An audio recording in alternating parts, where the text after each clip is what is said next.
What's going on, guys? Welcome back to another random video. And this time what we're doing is doing a system upgrade. We're going to be adding a woofer and an amplifier to a 2015 Nissan Rogue.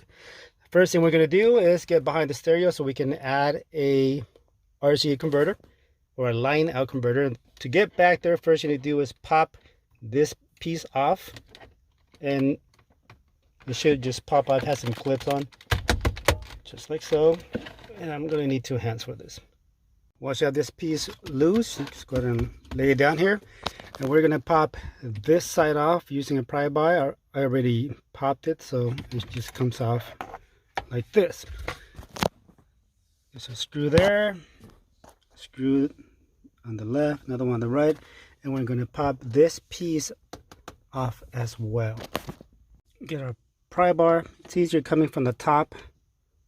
Has a little bit more give. Should pop. There's a clip right in the corner. And see, clip right there. Should be another one over here. And there you go. And that exposes another screw on that side. So let's take them off. Okay, I got all 4 screws off. And we can pull this.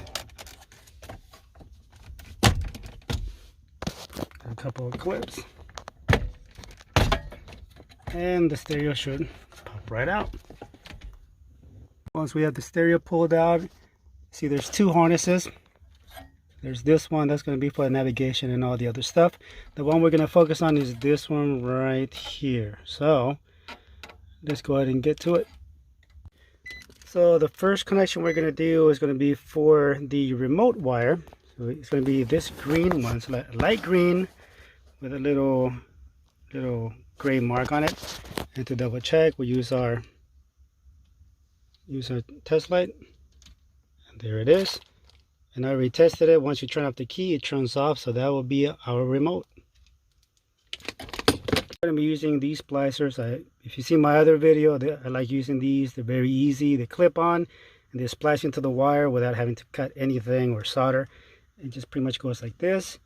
You close it up and then you squeeze it with your pliers. We're going to test to see whether it had a good connection. So I just put my test light to it. I'm going to turn the ignition on. There it is.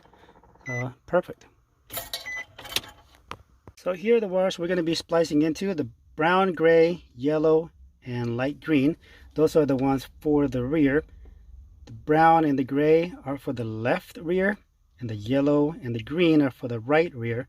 And the brown is going to be your negative, the gray being the positive, and then on these other 2, the yellow is going to be the negative and the light green is the positive. Alright, so I have my remote wire ran through the side. I'm going to run it on the driver's side. Got the RC converter hooked up also. Got my RCAs running. They're both going to go through the driver's side. I'm going to put the stereo back, and then we're going to look at the battery and see where we're going to run the power wire. Okay, so there isn't much room on the stock grommet to run the power wire. So I actually ended up having to drill my own hole with I put a rubber grommet on it for protection. And we're going to run that wire to the battery and this wire all the way to the back. Okay, so I have the wires ran from the front through the side, and now all the way to the back. I have to remove a couple of bolts, actually 3 bolts, so I can get this panel loose enough so I can actually get all the wires back here.